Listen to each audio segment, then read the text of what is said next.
நீ எந்தன் பாதி, இதுதானே நீதி. உன்னை விட்டு போக முடியாதம்மா. மறைந்தாலும் நான் மறு ஜென்மமே என்றும் தேடி வரும் சொந்தம் இது கண்மணி. அதை தள்ளிவிட நியாயம் என்ன கண்மணி. இது நீ இருக்கும்,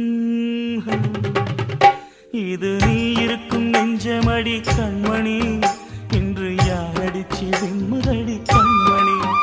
ஒரு வீடு கட்டி வச்சிருந்தேன் கண்மணி, அது வெட்ட வெளியாச்சுதடி கண்மணி.